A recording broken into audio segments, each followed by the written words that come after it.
Bismillahirrahmanirrahim. Assalamualaikum warahmatullahi. Innal hamdalillah nahmaduhu wa nasta'inuhu wa nastaghfiruh wa na'udzu billahi min sururi anfusina wa min sayyiati a'malina.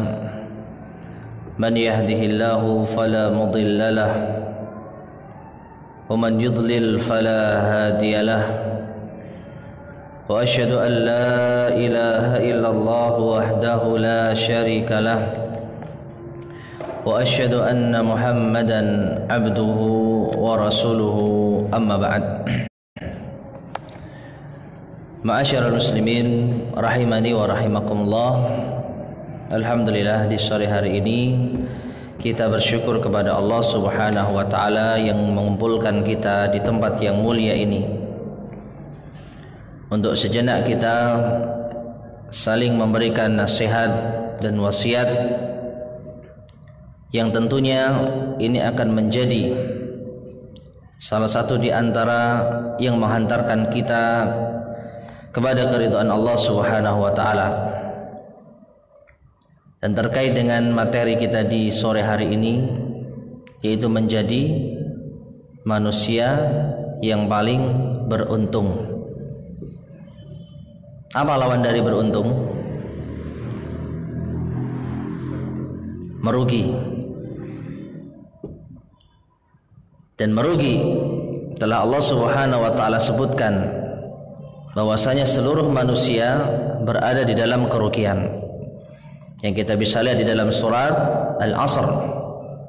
Allah Subhanahu wa taala berfirman, "Wal 'asr innal insana lafi khusr illa alladhina amanu wa 'amilus salihat wa tawasaw bil haqq wa tawasaw bis sabr."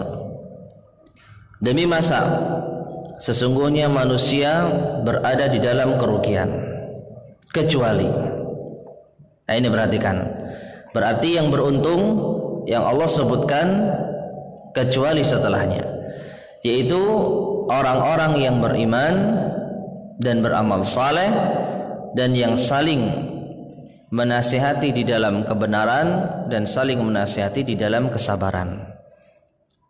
Berarti singkatnya, manusia yang beruntung, yang tidak merugi adalah manusia yang memiliki 4 sifat ini. Mereka beriman, beramal saleh, dan saling mewasiati dan menasihati di dalam kebenaran dan kesabaran. Dan majelis al-ilmu yang saat ini kita berada di dalamnya, insyaallah termasuk di antara majelis yang penuh dengan nasihat, yang dengannya akan sempurna agama kita. Sebagaimana Nabi SAW bersabda, ad-dinu an-nasihah, agama adalah nasihat. Dari sini, ma'asyarul muslimin rahimani wa rahimakumullah, ringkas dan singkat, orang yang paling beruntung adalah orang-orang yang mereka telah mendapatkan ataupun mengamalkan 4 kriteria yang tadi disebutkan di dalam surat Al-Asr itu. Namun di sini kalau kita lebih luas dalam melihat arti kebahagiaan atau keberuntungan, maka tentu kita akan mengaitkan beruntung ini dalam urusan dunia. Orang yang beruntung dikaitkan dengan urusan dunianya, sehingga ada orang yang merasa beruntung ketika memiliki harta yang banyak. Dia merasa paling beruntung tatkala ia memiliki jabatan yang tinggi. Dia merasa paling beruntung tatkala memiliki pasangan yang cantik apabila ia seorang lelaki. Dan dia merasa beruntung tatkala memiliki ini dan itu. Rata-rata manusia mengaitkan keberuntungan dalam urusan dunia. Ini tidaklah salah sepenuhnya. Tetapi keberuntungan yang sesungguhnya, keberuntungan yang benar-benar akan menjadikan seseorang itu istimewa di hadapan Allah Subhanahu wa taala, tentunya urusan dunia yang dapat menghantarkannya kepada surga Allah Subhanahu wa taala. Maka di lain ayat selain di dalam surat Al-Asr, perhatikanlah firman Allah Subhanahu wa taala dalam surat An-Nahl ayat ke-97. Dan nanti pembahasan kita akan berkutat tentang pentafsiran ayat ini. Dalam surat An-Nahl ayat ke-97. Allah Subhanahu wa taala berfirman, "Man 'amila salihan min dzakarin aw untha wa huwa mu'minun falanuhyiyannahu hayatan thayyibah wa lanajziyannahum ajrahum bi ahsani ma kanu ya'malun." Yang artinya, barang siapa yang beramal saleh, baik laki-laki maupun wanita, dan dia dalam keadaan beriman, maka kami, yaitu Allah, akan berikan dia kehidupan yang thayyibah, kehidupan yang baik, dan kami akan balas mereka dengan balasan yang lebih baik daripada apa yang telah mereka perbuat di dunia. Perhatikan ma'asyar muslimin rahimani wa rahimakumullah. Allah mengatakan siapa yang beramal saleh, baik laki-laki maupun wanita, dan dia beriman. Dan ini sesuai dengan apa? Ayat di dalam surat Al-Asr tadi. Illal ladzina amanu wa amilus salihat. Ya, orang yang beriman dan beramal saleh. Dan ini Allah ulangi. Hanya saja Allah terlebih dahulu menyebutkan man amilas salihan, yang beramal saleh. Tidak ada masalah. Yang penting kedua hal ini harus bersatu, harus ada iman dan amal saleh. Maka balasannya Allah akan berikan kehidupan yang baik, hayatan thayyibah. Dan kehidupan yang baik inilah yang kita artikan dengan keberuntungan, kesuksesan. Maka secara singkat, orang yang beruntung dan orang yang sukses berdasarkan ayat yang mulia ini adalah orang yang beriman dan beramal saleh, dan tentu saja ditambahkan dengan ayat dalam surat Al-Asr, yaitu yang saling menasihati di dalam kebenaran dan kesabaran. Nah sekarang mari kita simak beberapa penjelasan para ahli tafsir tentang makna keberuntungan tersebut. Artinya yang ingin kita bahas di sini adalah keberuntungan yang hakiki itu seperti apa. Keberuntungan yang hakiki itu seperti apa? Karena kalau kita mau membahas orang yang paling beruntung, versi siapa? Dia merasa beruntung, merasa orang yang paling beruntung menurut versinya, padahal dia tidak salat, tidak puasa, tidak beriman. Apakah kita benarkan dia orang yang paling beruntung? Tentu tidak. Maka terlebih dahulu kita harus mengetahui keberuntungan yang hakiki itu seperti apa. Hayatan thayyibah, kehidupan yang baik yang sesungguhnya itu seperti apa. Maka mari kita simak beberapa penjelasan dari mufassirin tentang hal tersebut. Yang pertama di sini saya nukilkan ucapan dari Al-Imam Al-Qurtubi rahimahullahu ta'ala. Beliau mengatakan, wa fil hayati thayyibati khamsatu aqwal. Yang dimaksud dengan kehidupan yang baik, keberuntungan, itu ada 5 pendapat. Meskipun nanti ternyata kalau kita jumlah ada 6. Dan kalau kita rujuk kepada kitab tafsir beliau bisa lebih dari itu. Tapi wallahu alam beliau mengatakan 5. Dan yang disebutkan secara urut hanya 3, yang lainnya tambahan. Al-awwal, beliau mengatakan yang pertama, annahu rizqul halal, yaitu rezeki yang halal. Jadi siapa yang beramal saleh, laki-laki maupun wanita, dan dia beriman kepada Allah, maka Allah akan berikan rezeki yang halal. Ini pendapat pertama. Asani al-qanaah.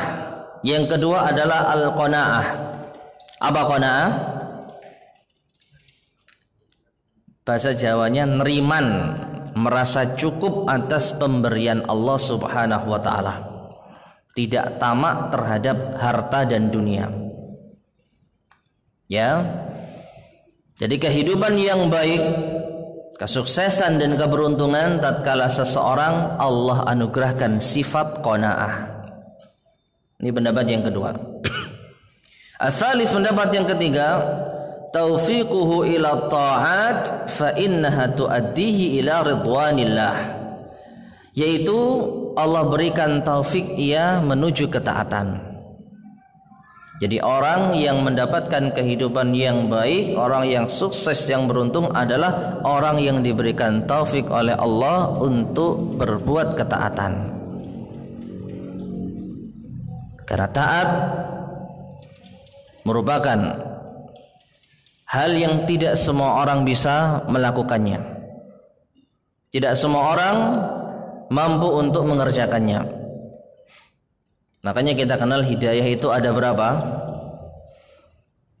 Ada berapa? Ada dua. Hidayatul irsyad wa hidayatul taufiq. Hidayah berupa al-irsyad, petunjuk, menjelaskan jalan yang benar, menerangkan suatu kebenaran. Ya, maka ini bisa dimiliki oleh manusia. Sampai pun Rasulullah sallallahu alaihi wasallam mampu untuk memberikan hidayah al-irsyad wal bayan, menunjukkan jalan yang benar. Tetapi yang tidak kalah pentingnya adalah hidayatut taufik. Hidayah taufik berupa ilham dari Allah Subhanahu wa taala yang menjadikan seorang manusia bisa berbuat ketaatan kepada Allah Subhanahu wa taala. Karena tidak semua orang yang telah mendapatkan hidayah irsyad, dia mendapatkan hidayah taufik. Betapa banyak di antara saudara-saudara kita yang telah mendapatkan penjelasan, keterangan tentang wajibnya sholat berjamaah misalnya, atau minimal tentang wajibnya sholat 5 waktu. Buru-buru sholat berjamaah. Buru-buru bahasa apa? Gaya men saya, seorang Jawa ngomong buru-buru.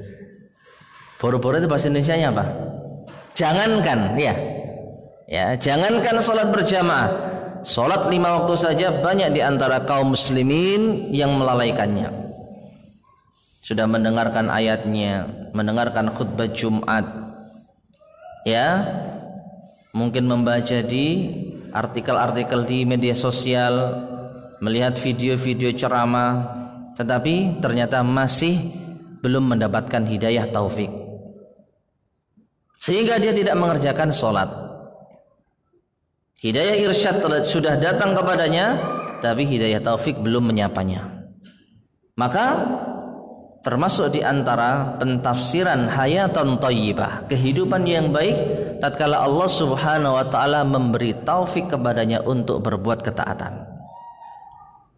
Dan ini termasuk di antara nikmat yang besar ketika seorang hamba digerakkan hatinya oleh Allah Subhanahu wa taala untuk beramal saleh. Maka ini pendapat yang ketiga.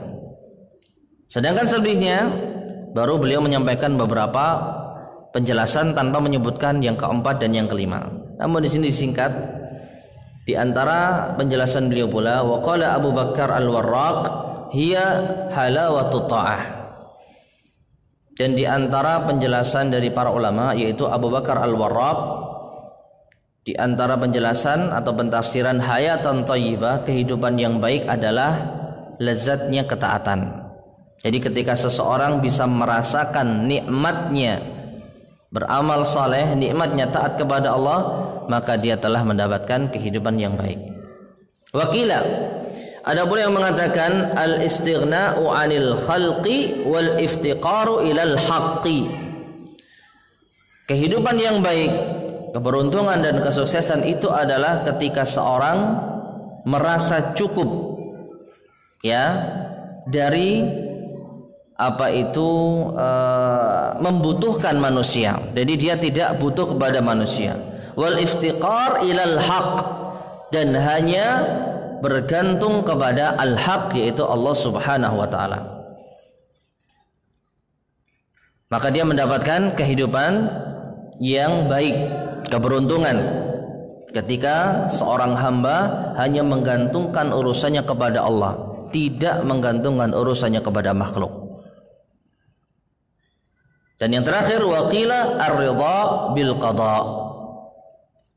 Dikatakan pula kehidupan yang baik, keberuntungan itu adalah ketika seorang ridha terhadap takdir Allah Subhanahu wa taala. Jadi singkatnya, Imam Al-Qurtubi menyebutkan 5, ternyata ada 6. 6 ya? 6. Rizki yang halal, qanaah, taufik untuk berbuat taat, ini lezatnya berbuat taat, mencukupkan diri dari memohon ataupun bergantung kepada makhluk, dan hanya bergantung kepada Allah, dan ridha dengan keputusan Allah Subhanahu wa taala. Nah, dan nanti akan mungkin kita ulang-ulang apabila mungkin waktu kita sampai. Berikutnya penjelasan Al-Imam Ibnu Katsir rahimahullah taala tentang ayat ini. Hadza wa'dun minallahi ta'ala. Ini merupakan janji dari Allah taala. Ya, karena Allah menjanjikan apa? Maka barang siapa, ini disebut apa? Syarat. Maka jawabu syarat.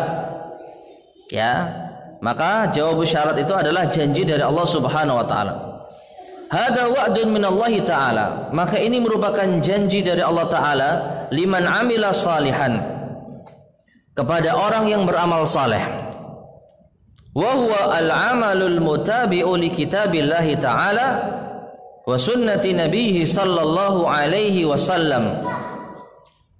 Amal saleh tersebut adalah amalan yang mengikuti kitabullah, Al-Quran, wa sunnati nabiyhi, dan sunnah nabinya alaihi salatu wassalam, min dzakarin au untha min bani Adam, baik dia laki-laki maupun wanita dari kalangan Bani Adam, manusia.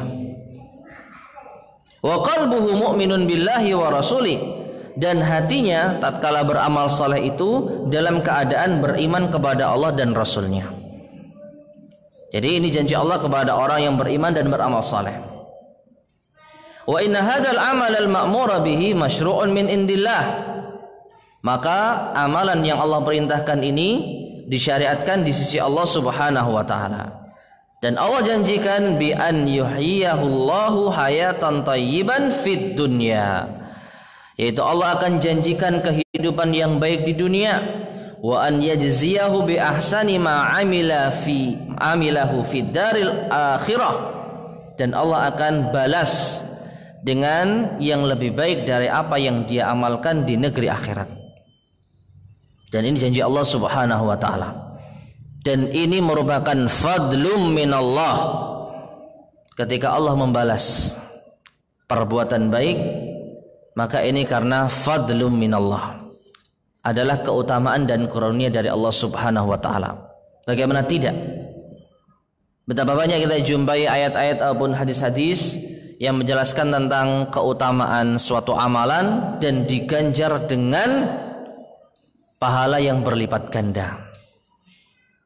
Contohnya baca Quran. Man qara'a harfan min kitabillah falahu bihi hasanah wal hasanatu bi asyri amsalihha.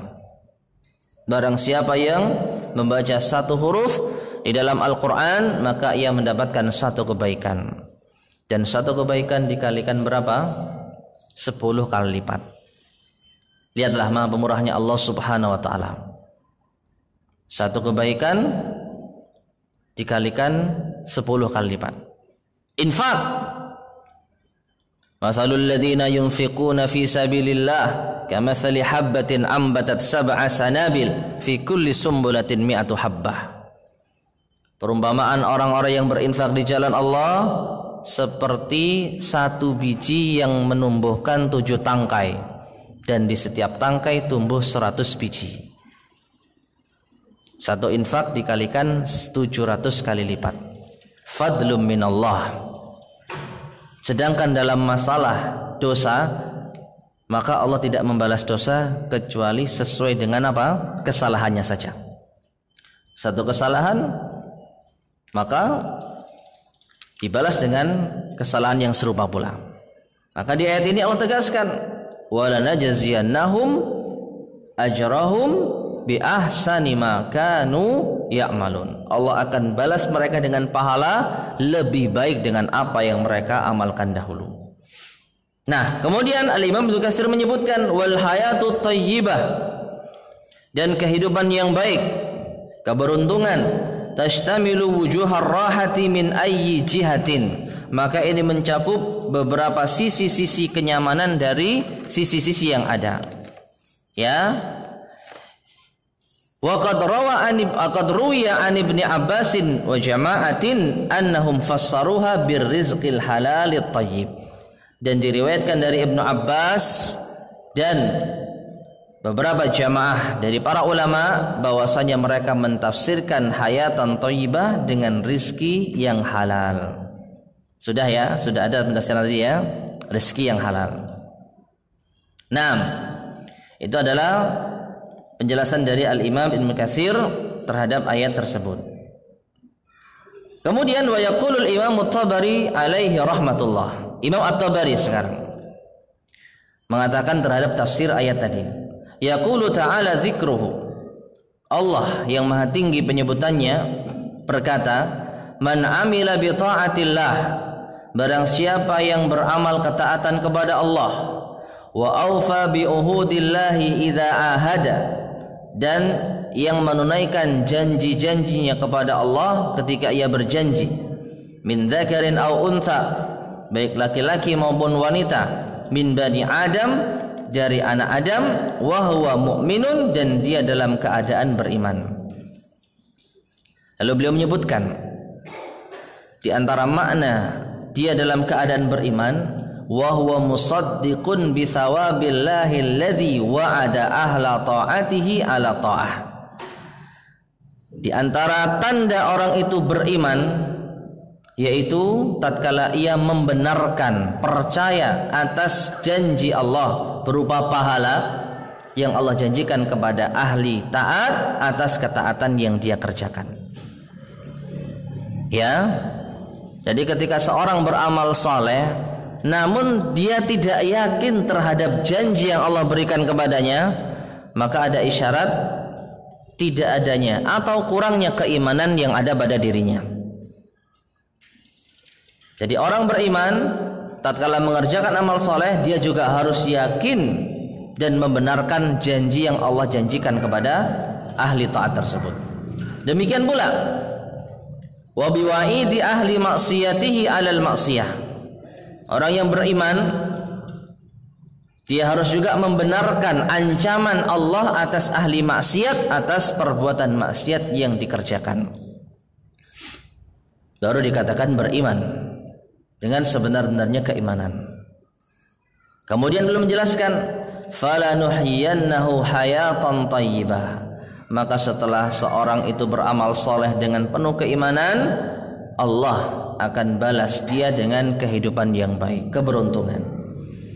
Wa ikhtalafa ahlut ta'wili fil ladzi 'anallahu bil hayati thayyibah. Ahlut tafsir, ya, ahlut ta'wil, perlu kita ketahui ma'asyar muslimin rahimani wa rahimakumullah, kata-kata ta'wil ini dibawa oleh para ulama kita terkadang bimakna tafsir, bermakna apa? Tafsir. Jadi kata ta'wil tidak selamanya bermakna negatif. Meskipun yang sering kita dengar khususnya dalam bab asma wa sifat, di antara para ulama kita menyebutkan istilah menyimpangkan makna dari makna hakiki kepada makna yang majazi itu dengan ta'wil. Ya. Yaitu akidah Ahlussunnah wal Jamaah terhadap asma wa sifat. Isbat ma asbatallahu li nafsihi minal asma'i was sifat wa ma asbatahu nabiyyu sallallahu alaihi wasallam min ghairi ta'wilin. Di antaranya ada yang mengatakan ta'wil, menetapkan apa yang Allah tetapkan di dalam kitabnya berupa nama dan sifat, dan apa yang ditetapkan oleh Rasulnya tanpa mentakwil. Ya, meskipun yang lebih tepat itu adalah dengan tahrif. Karena ta'wil itu bisa bermakna tafsir. Di antaranya ini yang disebutkan oleh Imam At-Tabari. Waqtalafa ahlu ta'wil, para ahli ta'wil, ay ahlu tafsir. Dan ini pula yang disabdakan Rasulullah sallallahu alaihi wasallam kepada anak paman beliau. Siapa? Abdullah bin Abbas radhiyallahu taala anhumah. Beliau mengatakan, Allahumma allimhu faqihu fid din wa allimhu ta'wil. Ya Allah, pahamkanlah dia dalam urusan agama dan ajarkanlah dia at-ta'wil, yaitu at-tafsir. Jadi, dan ini sering kita sampaikan ketika membahas tentang masalah asma wa sifat, kata yang paling tepat itu adalah at-tahrif, menyimpangkan makna dari makna yang sesungguhnya. Nah, para ulama ahli tafsir berbeda pendapat fil ladzi anallahu bil hayati thayyibah, yaitu siapa yang Allah maksud ya dengan orang yang mendapatkan kehidupan yang baik.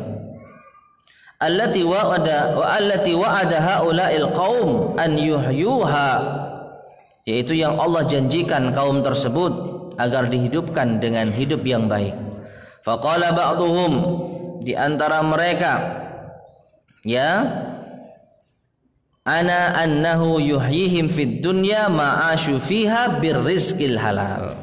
Mereka yang Allah hidupkan di dunia dengan hidup yang baik adalah mereka yang hidup dengan rizki yang halal. Tadi sudah ada ya pentafsiran rizki yang halal. Wa qala akharun, sedangkan yang lainnya, para ulama ahli tafsir yang lain mengatakan falanuhyiyannahu hayatan thayyiban bi anna narzuqahul qanaah. Kami hidupkan dia dengan kehidupan yang baik, yaitu kami berikan rizki berupa qanaah. Wa qala akharun, yang lainnya juga mengatakan bal ya'ni bil hayati thayyibah al hayat mu'minan billahi 'amilan bi ta'atih. Dikatakan seseorang mendapatkan kehidupan yang baik, yaitu tatkala ia hidup dalam keadaan beriman kepada Allah dan beramal ketaatan kepadanya. Wa qala akharun, dan ada lagi yang mengatakan al hayatu thayyibah as-sa'adah, kehidupan yang baik adalah keberuntungan, kesuksesan. Wa qala akharun bal ma'na dzalika al hayatu fil jannah, dan sebagian lagi berpendapat makna dari hayatan thayyibah adalah kehidupan di surga. Ya, kehidupan di surga.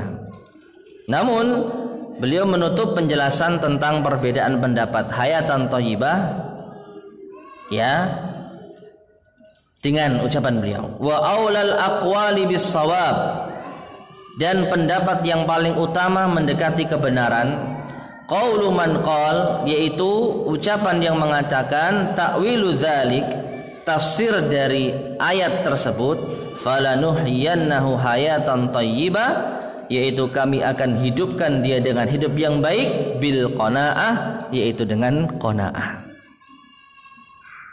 Ya. Jadi singkat cerita, Al-Imam At-Tabari lebih condong pada pendapat hayatan thayyibah itu adalah al-qanaah. Orang yang mendapatkan kehidupan yang baik adalah orang yang qanaah. Lalu belum menjelaskan ya sisi dari pendapat beliau ini. Wadzalik, demikian itu. Anna man qana'ahullah atau qana'ahullah, bahwasanya orang yang diberikan qanaah oleh Allah bima qasama lahu min rizqin, dari apa yang Allah bagikan berupa rizki, lam yakthur lid dunya ta'buhu atau ta'abuhu, maka dunia tidak akan menjadikan dia banyak lelah. Orang qanaah tidak perlu capek mengejar dunia. Dia merasa sudah cukup apa yang diberikan Allah, maka dia bisa menyisihkan waktunya untuk akhirat. Demikian pula walam ya'dum fiha nasabuhu, dan juga tidak berat baginya, ya, tidak menjadi besar baginya kelelahan dalam mencari dunia. Lelahnya dia sudah cukup untuk dunia karena dia merasa qanaah. Sisanya lelah untuk akhirat. Demikian pula walam yatakaddar fiha aishuhu bitibai bittibaihi bughyata ma fatahu minha wa hirsihi ala ma la'allahu la yudrikuhu fiha. Demikian pula orang yang qanaah, dia tidak tercemar dengan apa? Ketika hidupnya itu digunakan untuk senantiasa berusaha untuk meraih harapan yang tidak tercapai, dan juga semangat untuk meraih apa yang barangkali bisa ia dapatkan. Artinya orang yang qanaah, ya dia tidak ngoyo dalam urusan dunianya. Kalau nggak dapat ya sudah, bukan rezekinya. Ya, kalau tidak mendapatkan keuntungan di saat itu ya sudah, berarti bukan takdirnya. Selesai. Maka orang seperti inilah yang dimaksud orang yang mendapatkan apa? Hayatan thayyibah, kehidupan yang baik. Dia tidak merasa sulit terhadap apa yang lolos darinya berupa keuntungan dunia. Dan apabila dia mendapatkan keuntungan dunia, dia akan bersyukur kepada Allah dan dia merasa puas atas pembagian Allah Subhanahu wa taala. Ya. Sehingga inilah pendapat Imam At-Tabari tentang hayatan thayyibah. Kemudian ma'asyiral muslimin rahimani wa rahimakumullah, selaras dengan itu pula Imam Asy-Syaukani di dalam tafsirnya, yaitu kitab Al-Fathul Qadir, beliau juga menjelaskan hal yang serupa.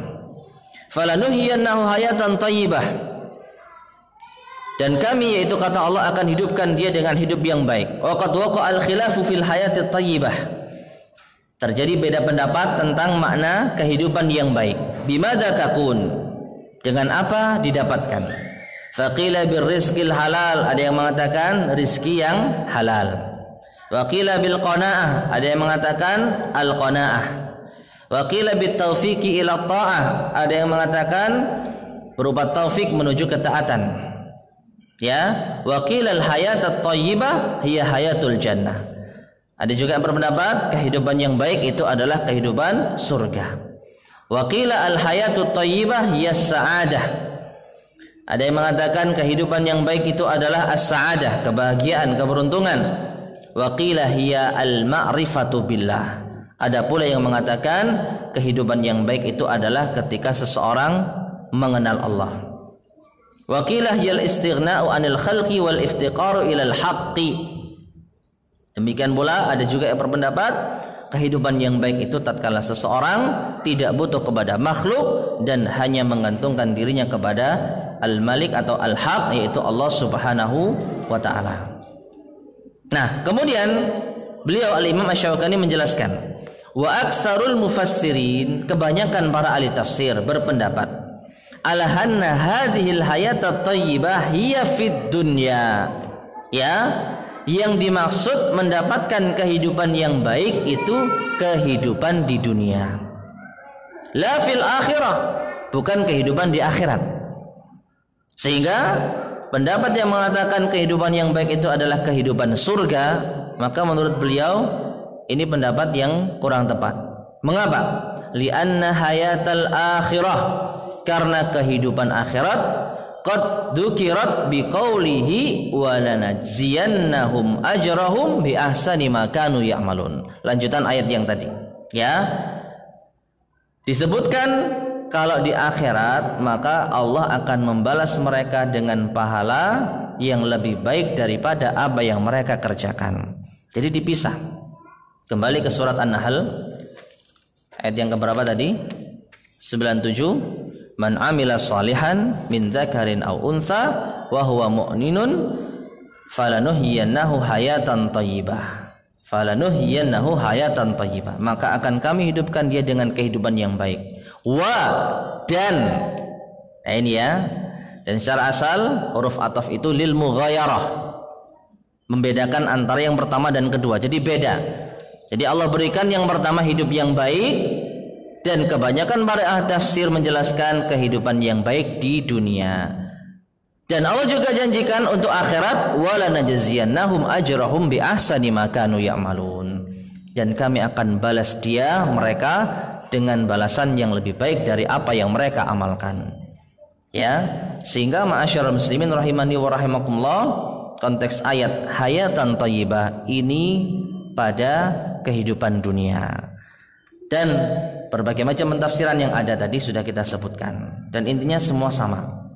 Ya, ada pentafsiran rizki yang halal, ada pentafsiran qanaah, ada pentafsiran diberikan ketaatan kepada Allah Subhanahu wa taala.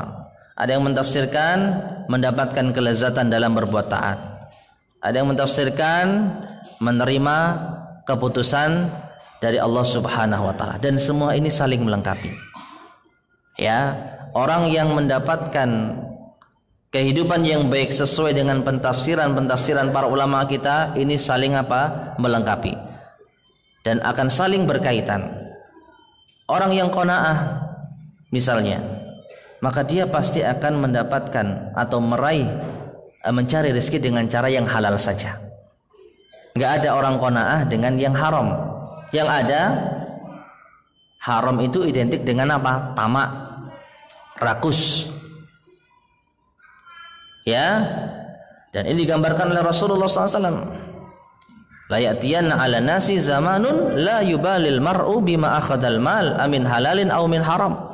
Akan datang suatu zaman di mana manusia tidak peduli lagi dari mana ia dapatkan hartanya, apakah dari yang halal atau dari yang haram. Yang namanya enggak peduli, dia akan berusaha sebanyak mungkin untuk mencari rizki, mencari harta, sampai tidak memperdulikan halal haram. Adapun orang qanaah, maka ini identik dengan apa? Nerima, mencukupkan diri dari rezeki yang halal saja. Demikian pula kalau kita mengikuti pentafsiran, yaitu orang yang mendapatkan hayatan thayyibah, kehidupan yang baik adalah orang yang diberikan taufik untuk berbuat taat. Orang yang berbuat taat, maka mustahil dia rela menggadaikan kehidupannya dengan mendatangkan murka Allah Subhanahu wa taala. Orang yang taat kepada Allah tentu dia orang yang menjauhi rezeki yang halal, menjauhi rezeki yang haram. Ya, orang yang taat kepada Allah tentu dia akan qanaah, dia merasa cukup dengan pemberian Allah. Orang yang taat kepada Allah tentu dia merasa menerima segala keputusan Allah Subhanahu wa taala. Jadi pentafsiran para ulama ini saling melengkapi, dan semuanya merupakan kesatuan yang sempurna. Dan ujung-ujungnya di antara penjelasan para ulama kita seperti yang tadi kita sebutkan, Imam At-Tabari dan juga Imam Al-Qurtubi, beliau mengatakan kehidupan yang baik itu intinya adalah qanaah.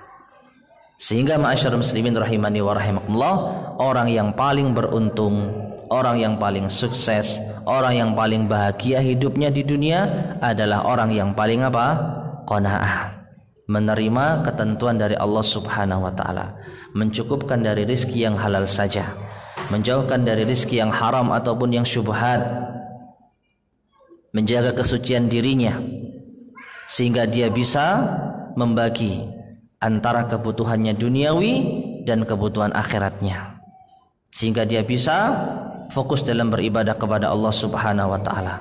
Lelahnya lebih banyak ia gunakan untuk ibadah dibandingkan dengan urusan dunia. Inilah yang menjadikan manusia itu menjadi orang yang paling beruntung. Dan ini juga tercakup dalam surat Al-Asr tadi. Ya, illalladzina amanu wa amilus shalihat, kecuali orang-orang yang beriman yang tidak merugi, dan orang yang beramal saleh, dan mereka yang saling menasihati di dalam kebenaran dan saling menasihati di dalam kesabaran. Wallahu taala alam bisawab. Ma'asyiral muslimin rahimani wa rahimakumullah, mungkin ini sedikit yang bisa kita sampaikan pada kajian kita di sore hari ini. Semoga menjadi motivasi bagi kita semuanya untuk meraih hayatan thayyibah. Asalkan kita beriman dan beramal saleh, maka Allah akan menjanjikan kehidupan yang baik bagi kita, dan itu ditandai dengan sifat qanaah. Aqulu qouli hadza wa astaghfirullah li wa lakum, wa sallallahu wasallam ala nabiyyina Muhammadin wa akhiru da'wana anil hamdulillahirabbil alamin. Wassalamu alaikum warahmatullahi wabarakatuh.